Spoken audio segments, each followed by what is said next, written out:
Hello, nothing in this world is permanent. The only thing that is permanent and constant is change. Now in Africa here, what is actually taking place on a daily basis is change. Change, according to one of the popular African leaders, begins with me. You must, as Gandhi put it, be the change you wish to see in the world. If you don't like something, change it.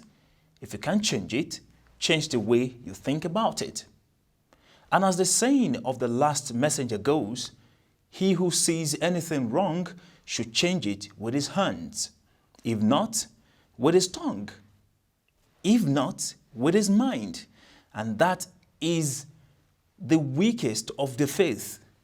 In other words, let's go by the powerful quotation of Reynold Neighbor, who says and prays, God, grant me the serenity to accept the things I cannot change, the courage to change the things I can, and the wisdom to know the difference. Now, power is changing. It is transient. African leaders must understand that. And at the call of the people you are serving to change the government, please accept it. Hello, everyone. Here is another episode of Africa Diary. Giving you updates of events is our pleasure. And serving you with the trending issues and the blend of what has happened during the week is our responsibility. Africa Diary is a production of CBA TV, the voice of East Africa and beyond. My name is Ajara Tijani. Welcome.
As usual on the program, we start from the home front, and that is taking off from Somaliland. Of course, so much have happened during the week, but the highlight of it is the judgment of the court over criminal issues, and most significantly, the preparation for the election as voter registration took place. And of course, the remark from one of the key politicians in the land was that the registration process was very smooth. والصلاة والسلام على سيدنا محمد وعلى آله وصحبه أجمعين. السلام عليكم ورحمة الله وبركاته. Mohammed Kahin, the Interior Minister of Somaliland, briefing the media, said the voter registration process is proceeding well. He applauded the country's Electoral Commission for their role in the process. Mohammed Kahin notified the Electoral Commission has a lot of work to do for the coming days, but just helping them with the security, while directing the security officers to tighten the security during the voter registration process in the country. He called on the public to take part in the process effectively, so every citizen can get an opportunity to vote for their favorite candidates in the upcoming elections. Somaliland is expected to hold parliamentary and local council elections in the coming year.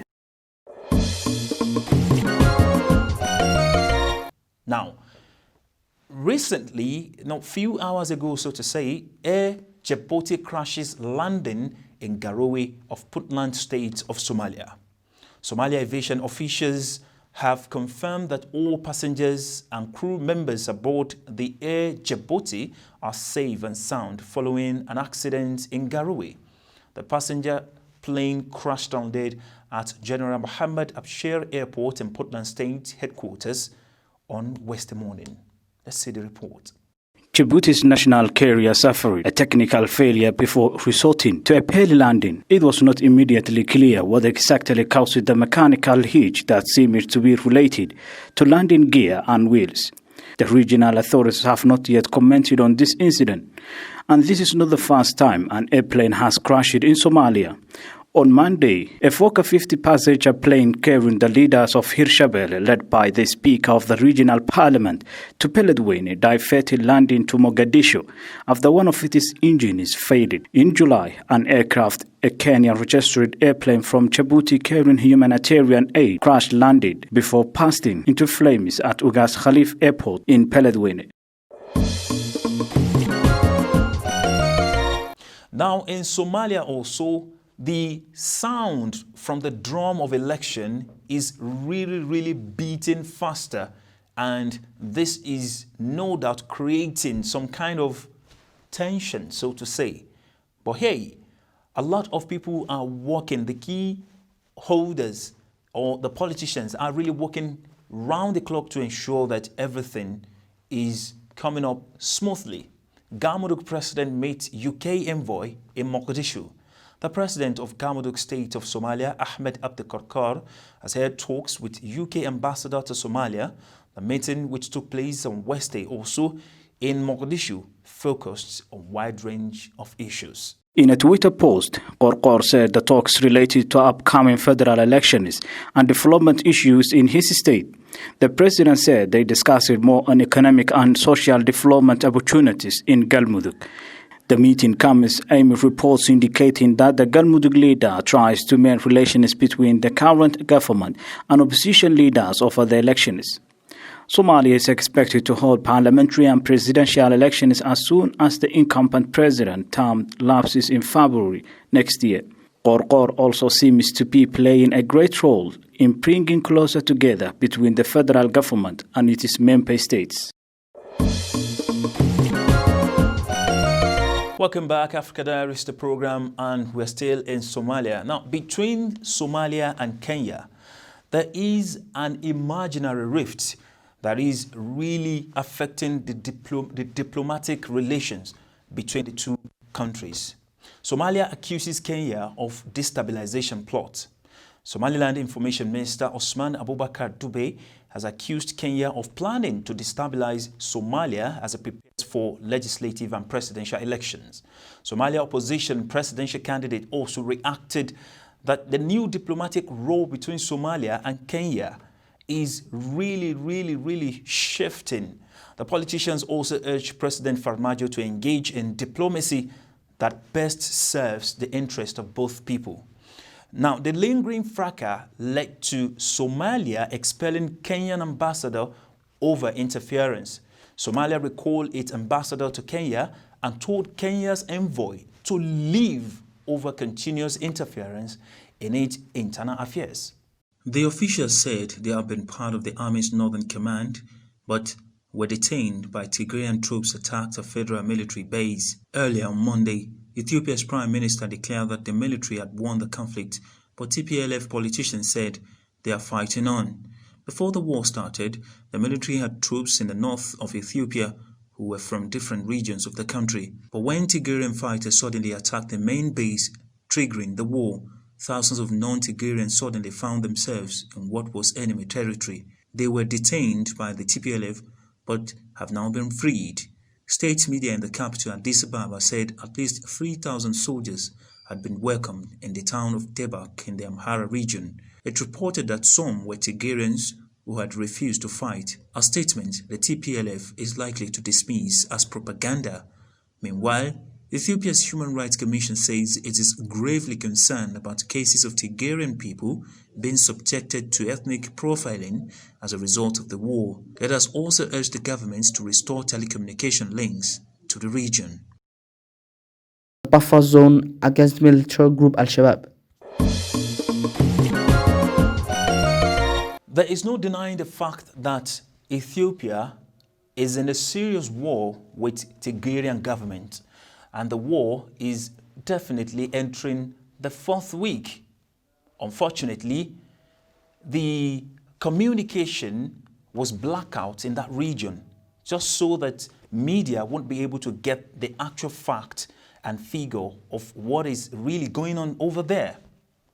But here we're getting and relying on the information given by the both authorities. Now, Ethiopia government says ex-speaker has surrendered.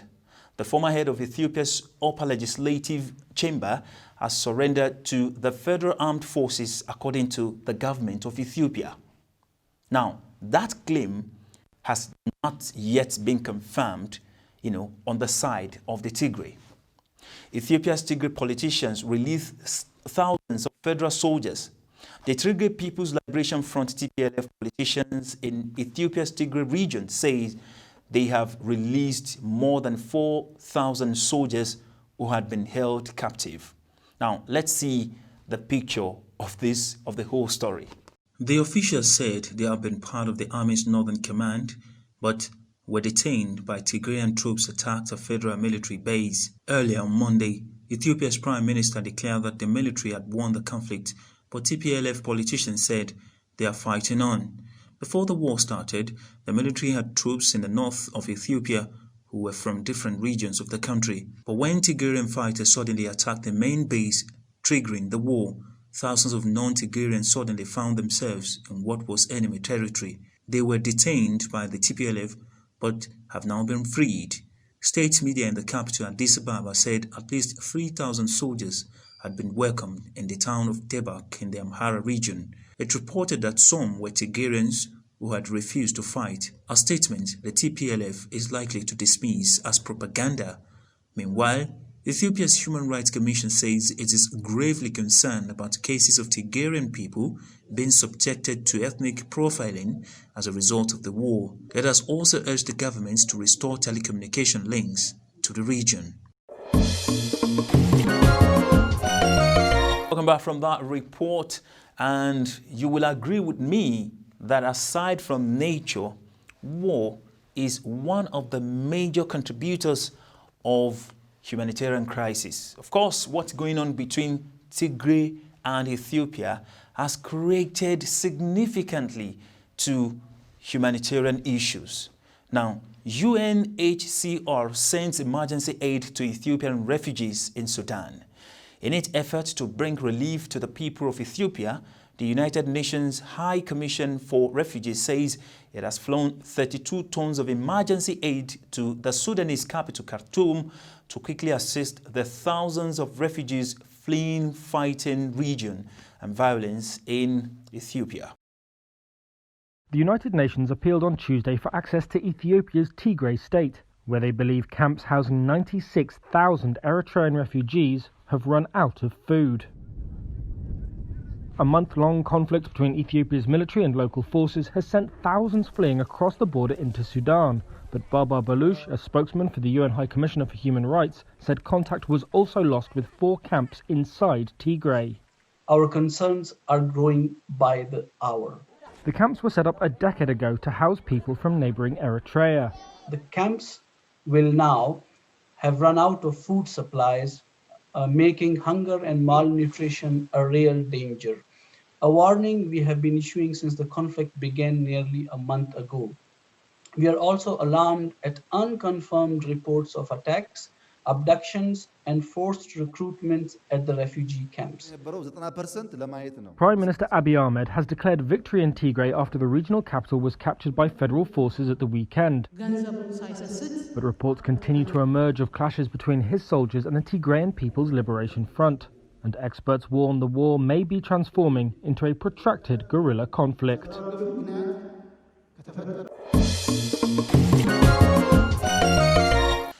Right about now, we are in Uganda.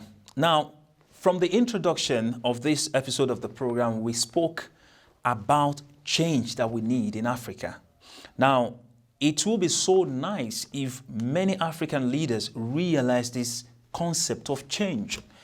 In Uganda here, the theme of today's episode of the program really, affect it in some ways. Uganda election, opposition Bobi Wine suspends campaigns after team injuries.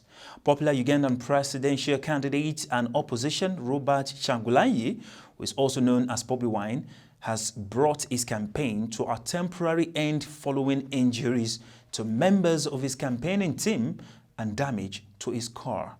Now, like a week ago, there was a lot of destruction, killings, so to say. Let's go straight. Let's call the spade the spade. There was a lot of killings from the force to civilians. Thousands of people actually lost their lives to that process. Now, there was a national broadcast from the president, who has been the ruler of the nation, Uganda, since 1986. I bet I was never born. Ugandan leader warns opposition in national address. Ugandan's President Yoweri Museveni has condemned protesters and warned opposition politicians, in particular Kyagulanyi, who he said misled the youth to get involved in violence. Now, Kyagulanyi, in his interview, special interview, responded to the address of the president. Candidates, however, from the beginning saw that they would not observe these precautions and that they would hold rallies as if there was no danger to the people. This irresponsibility must be condemned. These aspirants stand in open-roofed vehicles to wave at the gathered people, address crowds, etc. He was addressing the country on Sunday about the violence sparked by the arrest of musician turned presidential candidate Bobi Wine, whose real name is Robert Kyagulanyi.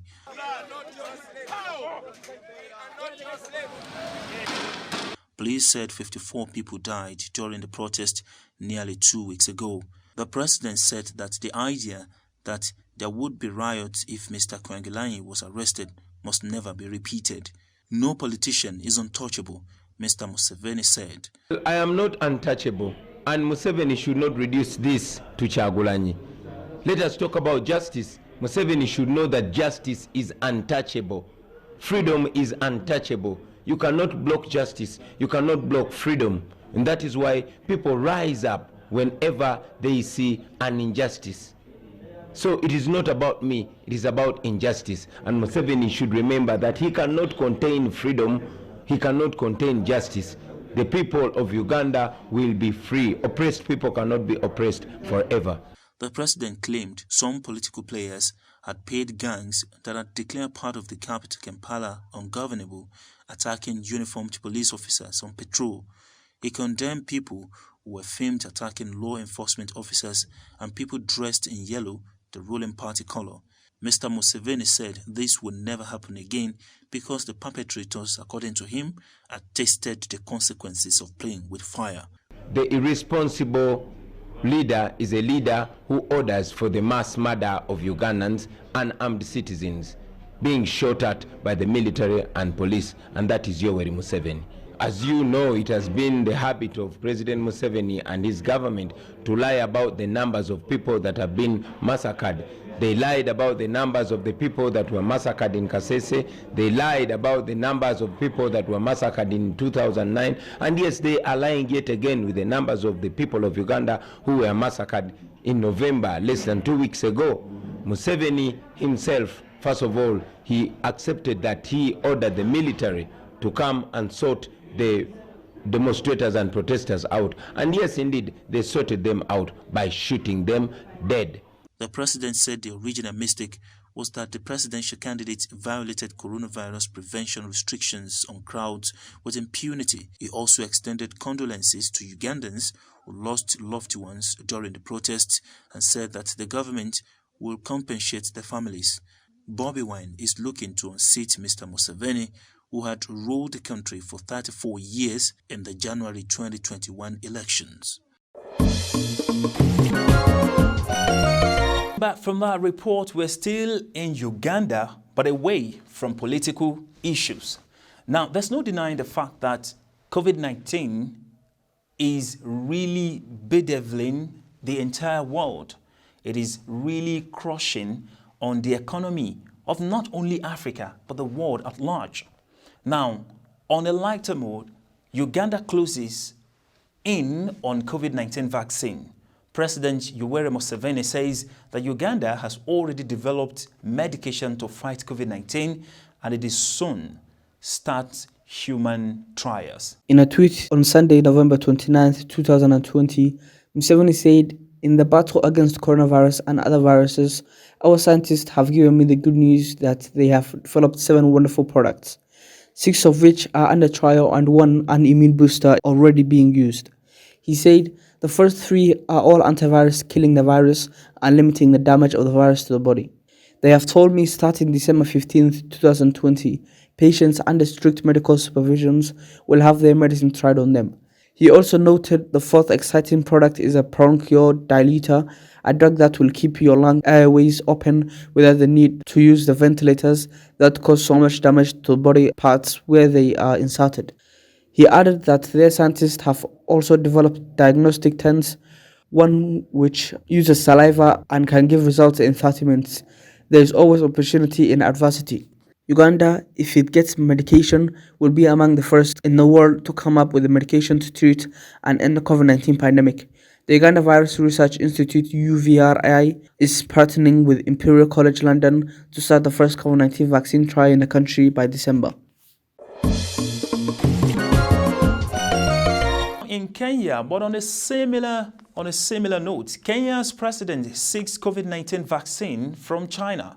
Kenya is now looking to the east for a potential COVID-19 vaccine, according to President Uhuru Kenyatta. The president gave the Ministry of Health the go-ahead to shop for vaccines from China. 551 people have tested positive for the virus, following testing of a sample size of 4,675 over the past 24 hours.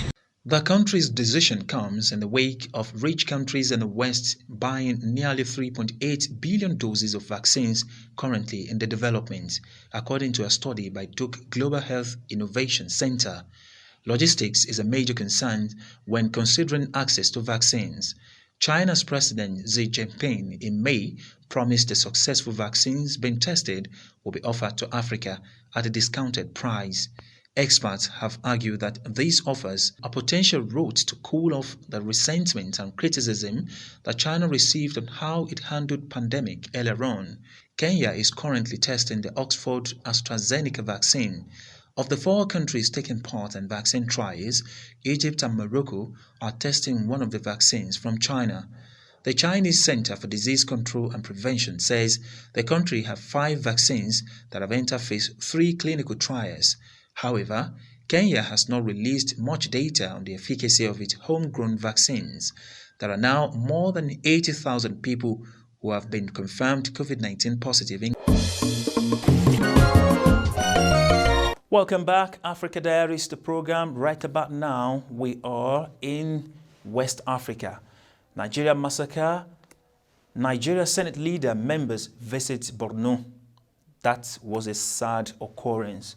As Nigeria continued to mourn the killings of about 43 rice farmers who were killed by suspected Boko Haram insurgents, a delegation of Nigeria's Senate headed by Ahmed Lawan has paid a condolence visit to the northern eastern Borno state where the attack took place over the weekend. As Nigeria continued to mourn the killings of about 43 farmers who were killed by suspected Boko Haram insurgents, a delegation of Nigeria's Senate, headed by Ahmed Lawan, has paid a condolence visit to the northeastern Borno state where the attack took place over the weekend. The Nigerian Authority reported 43 farmers to have been killed, but some revised figures from local authorities put it at 100. The burial of the slain farmers was attended by the governor of Borno State, Babagana Zulum, and other government officials. While updating the media about the number of casualties recorded in the terror attack, the Borno State Commissioner for Information, Babakura Abajoto, said that about 43 people were earlier buried and additional 33 burials were conducted on Monday morning. The United Nations on Monday said and maintained that, in fact, 110 farmers had been killed by suspected Boko Haram insurgents in Sabarmari community, Borno State. While responding to the terror act, President Muhammadu Buhari said he had directed the nation's armed forces to take the anti-terror fight to the insurgents. Farmers have previously been attacked by militants of the Islamist Boko Haram group who suspect them of passing on information to the military. Last month, Boko Haram fighters killed 22 farmers working on irrigation fields in 2 separate attacks. The Nigeria government has repeatedly claimed that the Boko Haram and Islamic State West Africa province ISWAP have been technically defeated, but attacks have continued on local communities and on Nigerian soldiers. Kamil Sadiq reporting for CBA TV, Nigeria.